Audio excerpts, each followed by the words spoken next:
ಕೀರ್ತನೆಗಳು 34:8. ಯೆಹೋವನು ಸರ್ವೋತ್ತಮನೆಂದು ಅನುಭವದಿಂದ ತಿಳಿದುಕೊಳ್ಳಿರಿ, ಆತನನ್ನ ಆಶ್ರಯಿಸಿಕೊಂಡವರು ಎಷ್ಟೋ ಧನ್ಯರು. ದೇವರಿಗೆ ಮಹಿಮೆ ಉಂಟಾಗಲಿ. ಕೀರ್ತನೆ 34 ಬರೆದಂತ ದಾವಿದನು ಈ ರೀತಿಯಾಗಿ ಆತನು ವಿವರಿಸೋದನ್ನು ನಾವು ನೋಡ್ತೇವೆ.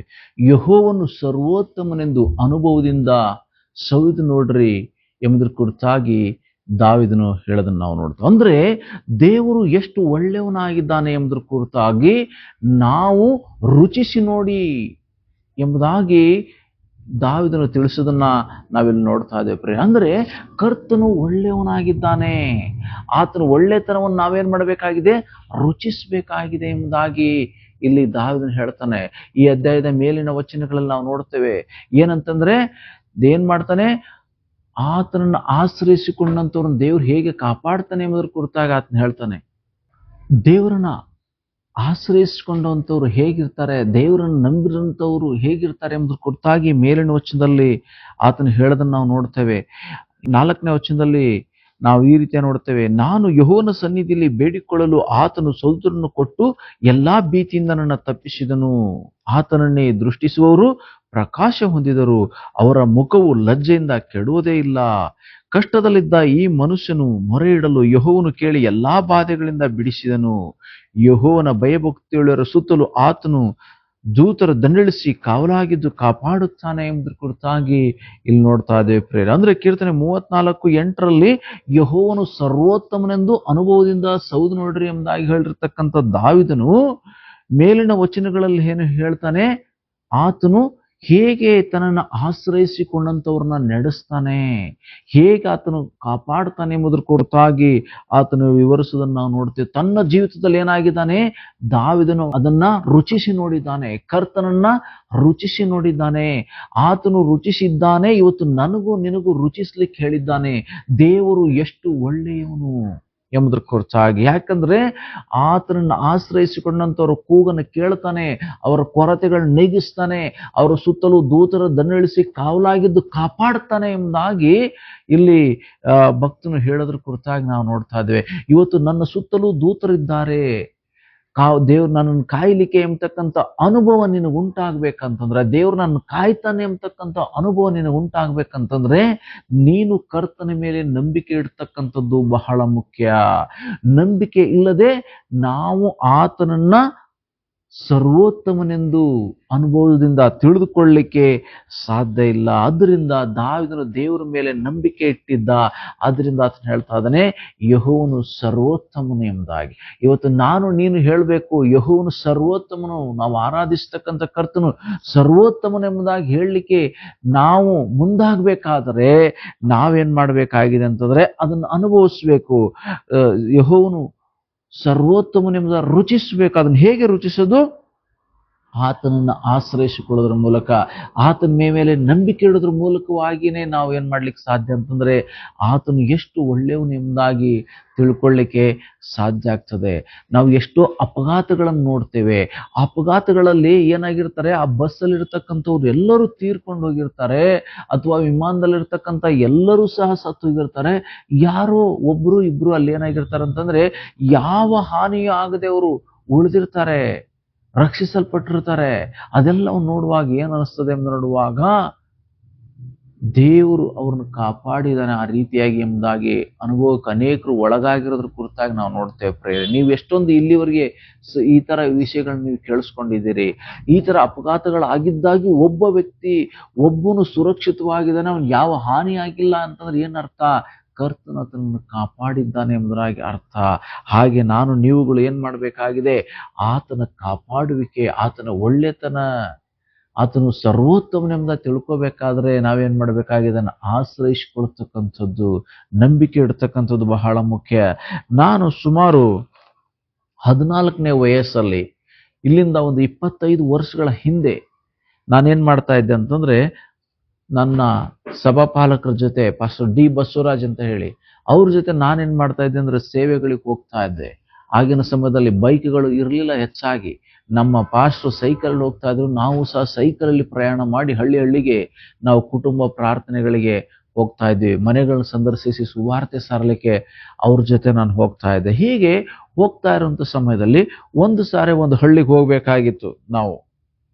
ನಾನು ನಮ್ಮ ಪಾಸ್ಟರ್ ಒಂದು ಹಳ್ಳಿಗೆ ಹೋಗ್ಬೇಕಾಗಿತ್ತು. ನಾಗಲಾಪುರ ಅಂತ ಹೇಳಿ ಆ ಹಳ್ಳಿ ಹೆಸರು. ಆ ಬ್ಯಾಡಗಿ ಎಂಬ ಪ್ರಾಂತ್ಯದಿಂದ ಸುಮಾರು 12 ಕಿಲೋಮೀಟರ್ ದೂರ ಇದೆ. ಅದು 12 ಕಿಲೋಮೀಟರ್ ಅಥವಾ 14 ಕಿಲೋಮೀಟರ್ ಆಗ್ಬೋದು ಅನ್ಸುತ್ತೆ ಅಂದಾಜು. ಹೀಗೆ ನಾನು ಒಂದ್ಸಾರಿ ಏನ್ ಮಾಡ್ಬೇಕಾಯ್ತು ಅಂತಂದ್ರೆ ಆ ಹಳ್ಳಿಗೆ ಹೋಗ್ತಾ ಇದ್ದೆ. ಹೋಗುವಾಗ ನಮ್ಮ ಪಾಸ್ಟರ್ ಅವತ್ತು ಕಾರಣಾಂತರದಿಂದ ಬರ್ಲಿಲ್ಲ. ನಾನೇನ್ ಮಾಡಿದೆ, ಆ ಹಳ್ಳಿಗೆ ನಾನು ಒಬ್ನೇ ಪ್ರಾರ್ಥನೆಗೆ ಹೋದೆ. ಹೋಗಿ ಅಲ್ಲಿ ಸಂಜೆ ಆಗಿತ್ತು. ಆ ಮನೆಯವರು ಇದ್ದು ಬೆಳಿಗ್ಗೆ ಹೋಗಿ ಎಂದಾಗಿ ಹೇಳಿದ್ರು. ಮತ್ತೆ ನಾನು ಅಲ್ಲೇ ಉಳ್ಕೊಂಡೆ, ಪ್ರಾರ್ಥನೆ ಎಲ್ಲ ಮುಗಿಸ್ಕೊಂಡು. ಆಗ ಬೆಳಿಗ್ಗೆ ಬರ್ಲಿಕ್ಕೆ ನನಗೆ ಹಣದ ಅಗತ್ಯತೆ ಇತ್ತು. ನಾನು ಹೋಗುವಾಗ ತುಂಬಾ ಕಡಿಮೆ ಹಣ ಇತ್ತು. ಈ ಕಡೆಯಿಂದ ಏನೋ ಹೋಗಿ ಆ ಊರಿಗೆ ತಲುಪಿದ್ದೇನೆ, ಆ ಹಳ್ಳಿಗೆ. ನಾನು ಬ್ಯಾಡಗಿ ಎಂಬ ಪಟ್ಟಣದಿಂದ ಆ ಹಳ್ಳಿಗೆ ತಲುಪಿದ್ದೇನೆ. ಆ ಕಡೆಯಿಂದ ತಿರುಗಿ ನಾಗಲಾಪುರ ಎಂಬತಕ್ಕಂತ ಆ ಹಳ್ಳಿಯಿಂದ ಬ್ಯಾಡಗಿಗೆ ಬರ್ಲಿಕ್ಕೆ ನನಗೆ 5 ರೂಪಾಯಿ ಬಸ್ಗೆ ಅಗತ್ಯ ಇತ್ತು. ಆದ್ರೆ ನನ್ನ ಜೇಬಲ್ಲಿ 5 ರೂಪಾಯಿ ಇಲ್ಲ. ರಾತ್ರಿ ಪ್ರಾರ್ಥನೆ ಮಾಡಿ ಮಲ್ಕೊಂಡೆ. ಸ್ವಾಮಿ, ನಾನು ಬೆಳಗ್ಗೆ ಏನ್ ಮಾಡ್ಬೇಕು, ಬ್ಯಾಡಗಿಗೆ ಹೋಗ್ಬೇಕು, ನನ್ನ ಸ್ಥಳಕ್ಕೆ ನಾನು ಹೋಗ್ಬೇಕು. ನನಗೆ ಏನ್ ಮಾಡು, ಬಸ್ಗೆ ನನಗೆ ಹಣ ಒದಗಿಸ್ಕೊಡು. ನೀನ್ ಹೇಗ್ ನನ್ ಕರ್ಕೊಂಡು ಹೋಗ್ತಿಲ್ಲ ಗೊತ್ತಿಲ್ಲ ಸ್ವಾಮಿ, ನೀನ್ ನನ್ನ ಸ್ಥಳಕ್ಕೆ ಸೇರಿಸ್ಬೇಕಂತ ಹೇಳಿ ದೇವ್ರ ಹತ್ರ ಪ್ರಾರ್ಥನೆ ಮಾಡಿದೆ ನಂಬಿಕೆಯಿಂದ. ಹಾಗೆ ದೇವ್ರನ್ನ ಆತ್ಕೊಂಡಿದ್ದೆ. ದೇವ್ರು ಹೇಗೋ ನಾನು ನಡೆಸ್ತಾನೆ ಅಂತಕ್ಕಂಥ ನಂಬಿಕೆಯಿಂದ ಇದ್ದೆ ನಾನು. ಬೆಳಗಾಯ್ತು, ನಾಷ್ಟ ಎಲ್ಲ ಮಾಡಿದ್ದೀವಿ. ಇನ್ನೇನು ಹೋಗ್ಬೇಕಾಗಿರ್ತಕ್ಕಂಥ ಸಮಯ, ನಾನು ಹೊರಡ್ತಕ್ಕಂಥ ಸಮಯ ಹತ್ರ ಬಂತು. ಆಗ ಏನಾಯ್ತಪ್ಪ ಅಂತಂದ್ರೆ, ಅಲ್ಲಿ ಒಬ್ಬ ಪೋಸ್ಟ್ ಮ್ಯಾನ್ ಬಂದ ಅವ್ರ ಮನೆ ಹತ್ರ. ಶಿವಣ್ಣ ಅಂತ ಹೇಳಿ ಅವ್ರ ಮನೆ, ಕುಟುಂಬಕ್ಕೆ ಸಂದರ್ಶನ ಮಾಡಿದ್ದು. ಆ ಶಿವಣ್ಣ ಎಂಬತಕ್ಕಂಥವ್ರ ಮನೆ ಹತ್ರ ಒಬ್ಬ ಪೋಸ್ಟ್ ಮ್ಯಾನ್ ಬಂದ. ಈ ಶಿವಣ್ಣ ಏನ್ ಮಾಡಿದ ಅಂದ್ರೆ ಅವ್ರನ್ನ ಕೂಗ್ಬಿಟ್ಟು, ಇರಿ ನನಗೆ ಸ್ವಲ್ಪ ಲೆಟರ್ಸ್ ಬೇಕಾಗಿದೆ ಅಂತ ಹೇಳಿ ಹೋಗಿ ಅವ್ರ ಹತ್ರ ಲೆಟರ್ ತಗೊಂಡ. ಯಾಕಂದ್ರೆ ಆಗಿನ ಸಮಯದಲ್ಲಿ ಈಗಿನ ರೀತಿಯಲ್ಲಿ ಫೋನ್ಗಳು ಇರಲಿಲ್ಲ. ಆ ಸಮಯದಲ್ಲಿ ಫೋನ್ಗಳು ಇರಲಿಲ್ಲ. ಅದರಿಂದ ಇನ್ನೊಬ್ಬರಿಗೆ, ಸ್ನೇಹಿತರಿಗೆ, ಸಂಬಂಧಿಕರಿಗೆ ಏನ್ ಮಾಡ್ತಾ ಇದ್ರಪ್ಪ ಅಂತಂದ್ರೆ ಈ ಪತ್ರ ಬರೆಯೋದ್ರ ಮೂಲಕ ಕಮ್ಯುನಿಕೇಶನ್ ಇಟ್ಕೊಂತಾ ಇದ್ರು. ಅದಕ್ಕೆ ಅವ್ರಿಗೆ ಪತ್ರಗಳು ಬೇಕಾಗಿತ್ತು. ಪತ್ರ ತೆಗೆದುಕೊಂಡಿದ್ದಾರೆ. ಈಗ ಅವ್ರ ಹತ್ರ 5 ರೂಪಾಯಿ ಹಣ ಇದೆ. ಪೋಸ್ಟ್ ಮ್ಯಾನ್ಗೆ ಏನ್ ಮಾಡ್ಬೇಕಾಗಿದೆ ಅಂತಂದ್ರೆ 3 ರೂಪಾಯಿ ಹಣ ಕೊಡ್ಬೇಕಾಗಿದೆ. ಆದ್ರೆ ಇವ್ರ ಹತ್ರ ಚೇಂಜ್ ಇಲ್ಲ. ನನ್ನ ಕೇಳಿದ್ರು, ನಿಮ್ಮ ಹತ್ರ ಏನಾದ್ರು ಚೇಂಜ್ ಇದೆಯಾ ಅಂತ ಹೇಳಿ. ನನ್ನ ಹತ್ರ ಎಷ್ಟಿತ್ತಪ್ಪ ಅಂದ್ರೆ ಒಂದು 3 ರೂಪಾಯಿ ಹಣ ಇತ್ತು ನನ್ನ ಹತ್ರ. ನನಗೆ ಬಸ್ಸಿಗೆ ಬೇಕಾಗಿದ್ದು 5 ರೂಪಾಯಿ, ನನ್ನ ಹತ್ರ 3 ರೂಪಾಯಿ ಹಣ ಇತ್ತು. ನಾನೇನ್ ಮಾಡಿದೆ, ಇರೋ ಹಣನು ಕೊಟ್ಟೆ ಶಿವಣ್ಣನಿಗೆ. ಅವ್ರು ಆ ಹಣ ತಗೊಂಡು ಹೋಗ್ಬಿಟ್ಟು ಆ ಪತ್ರ ತೆಗೆದುಕೊಂಡ್ರು. ನಾನು ಮನ್ಸಲ್ಲಿ ಅನ್ಕೊಂತ ಇದ್ದೆ, ಸ್ವಾಮಿ ಇದ್ದೇ 3 ರೂಪಾಯಿ ಹೆಂಗಪ್ಪ ಮಾಡೋದು, ಇದ್ದು 3 ರೂಪಾಯಿ ಹೋಗ್ಬಿಡ್ತಲ್ಲಪ್ಪ ಅಂತ ಹೇಳಿ ಮನಸ್ಸಲ್ಲಿ ಅನ್ಕೊಂತ ಇದ್ದೆ ನಾನು.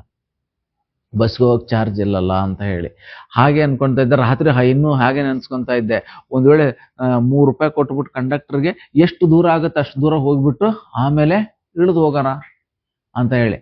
ಹೇಗೂ ದೇವ್ರು ನಾನು ನಡೆಸ್ತಾನೆ, ಅಟ್ಲೀಸ್ಟ್ ನಡೆಸಿಲ್ಲ ಅಂದ್ರೆ ಹೇಗಾದ್ರೂ ಮಾಡೋಣ ಅಂತ ಹೇಳಿ ನಾನು ಯೋಚನೆ ಮಾಡ್ಕೊಂಡು ಪ್ರಾರ್ಥನೆ ಮಾಡ್ಕೊಂಡಿದ್ದೆ. ಹಾಗೆ ಆಮೇಲೆ ಅವ್ರು ನಾನು ಹೊರಡೋ ಸಮಯದಲ್ಲಿ ಏನ್ ಮಾಡಿದ್ರು ಅಂತಂದ್ರೆ 5 ರೂಪಾಯಿ ತಂದು ನನ್ನ ಕೈಯಲ್ಲಿ ಕೊಟ್ರು. ತೆಗೆದುಕೊಳ್ಳಿ, ನೀವು ಚೇಂಜ್ ಕೊಟ್ರಲ್ಲ, ತಗೊಳ್ಳಿ ಇದನ್ನೇ ಅಂತ ಹೇಳಿ. ನಾನು ಹೇಳಿದೆ, ತಿರುಗಿ ನಿಮಗೆ ಚೇಂಜ್ ಕೊಡ್ಲಿಕ್ಕೆ ನನ್ನ ಹತ್ರ ಚೇಂಜ್ ಇದ್ದಿದ್ದೇ ನನ್ನ ಹತ್ರ 3 ರೂಪೀಸ್ ಅಷ್ಟೇ ಚೇಂಜ್ ಇತ್ತು. ಮತ್ತೆ ನಾನು ನಿಮ್ಮ ಹತ್ರ ನಿಮ್ಗೆ ಇನ್ನೂ 2 ರೂಪಾಯಿ ನನಗೆ ಕೊಡ್ಲಿಕ್ಕೆ ಇಲ್ಲ ಅಂತ ಹೇಳಿ. ಆಗ ಪರವಾಗಿಲ್ಲ, ಅವರು ಇಟ್ಕೊಳ್ಳಿ ನೀವೇ, ಪರವಾಗಿಲ್ಲ, ಅಲ್ಲಿ ಕೊಡಿರಂತೆ ಪ್ರಾರ್ಥನೆಗೆ ಬಂದಾಗ ನನಗೆ ಅಂತ ಹೇಳಿದ್ರು. ಆಯ್ತು ಅಂತ ಹೇಳಿ ನಾನೇನ್ ಮಾಡಿದೆ, ಮನ್ಸಲ್ಲೇನೆ ಖುಷಿ ಪಟ್ಟೆ, ಸಂತೋಷ ಆಯ್ತು.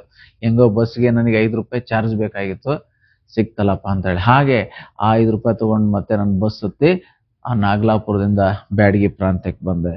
ಅಂದ್ರೆ ಇದು ಚಿಕ್ಕ ವಿಷಯ, ಆದ್ರೆ ಅಲ್ಲಿ ನಮ್ಗೆ ಒಂದು ಸತ್ಯ ಇದೆ ಪ್ರೇಯರೆ. ಏನಂತಂದ್ರೆ, ಯೆಹೋವನು ಸರ್ವೋತ್ತಮನೆಂದು ಏನ್ ಮಾಡ್ಬೇಕಾಗಿದೆ, ನಾವು ಅನುಭವದಿಂದ ತಿಳ್ಕೋಬೇಕು. ಕೇವಲ ದೊಡ್ಡ ದೊಡ್ಡ ಕಾರ್ಯ ಮಾಡಿದ್ರೆ ಮಾತ್ರ ದೇವರು ಸರ್ವೋತ್ತಮನಂತ ಹೇಳಿ ದೊಡ್ಡ ದೊಡ್ಡ ಕಾರ್ಯದ ಮೂಲಕವೇ ನಾವು ಸೌದ್ ನೋಡ್ಬೇಕಾಗಿಲ್ಲ. ಚಿಕ್ಕ ಪುಟ್ಟ ಕಾರ್ಯಗಳು ಏನ್ ಮಾಡ್ತದಂತಂದ್ರೆ ಕರ್ತನು ಸರ್ವೋತ್ತಮನೆಂದು ತಿಳ್ಕೊಳ್ಳಕ್ಕೆ ಅದು ಸಹಾಯ ಮಾಡ್ತದೆ. ಹಾಗೆ ನಾನು SSLC ಓದ್ತಾ ಇದ್ದೆ. ಆ ಸಮಯದಲ್ಲಿ ನಮ್ಮ ಹಳ್ಳಿ ಬಿಸ್ಲಹಳ್ಳಿ ಅಂತ ಹೇಳಿ, ಅಲ್ಲಿ ನಮ್ಮ ಕ್ಲಾಸ್ಮೇಟ್ಸ್ ಎಲ್ಲ ಬಂದು ಬ್ಯಾಡಗಿಯಲ್ಲಿ ಅವ್ರು ಓದ್ಕೊಂತ ಇದ್ರು. ಹಾಗೆ ನಮ್ಮ ಪಾಸ್ಟರ್ ಮನೆಗೆ ನಾನು ಬಂದೆ. ಯಾಕಂದ್ರೆ ನಮ್ಮ ಪಾಸ್ಟರ್ಗೆ ನಾನು ಬಹಳ ಆತ್ಮೀಯ ವ್ಯಕ್ತಿಯಾಗಿದ್ದೆ. ಅದರಿಂದ ಅವ್ರ ಮನೆಗೆ ಬಂದೆ. ಅಲ್ಲಿ ಇವರು ಸೇವೆಗಳಿಗೆ ಹೋಗ್ತಾ ಇದ್ರು. ನಾನು ಅವ್ರ ರೂಮಲ್ಲಿ ಇದ್ಕೊಂಡ್ಬಿಟ್ಟು ಏನ್ ಮಾಡ್ತಾ ಇದ್ದೆ ಅಂದ್ರೆ ಓದ್ಕೊಂತಾ ಇದ್ದೆ. ಅವರು ನಮ್ಮ ಪಾಸ್ಟರ್ ಸಹ ಬ್ಯಾಚುಲರ್ ಆಗಿದ್ರು. ಹೆಚ್ಚಿಗೆ ಅವರು ಸಹ ಅಡಿಗೆಗಳು ಮಾಡ್ತಾ ಇರ್ಲಿಲ್ಲ. ಆಗ ನಾನಿಲ್ಲಿ ಇವ್ರ ಮನೆಯಲ್ಲಿ ವಾರ ಗಂಟ್ಲೆ ಇದ್ಬಿಟ್ಟು ಏನ್ ಮಾಡ್ತಾ ಇದ್ದೆ, ಓದ್ಕೊಳ್ತಾ ಇದ್ದೆ.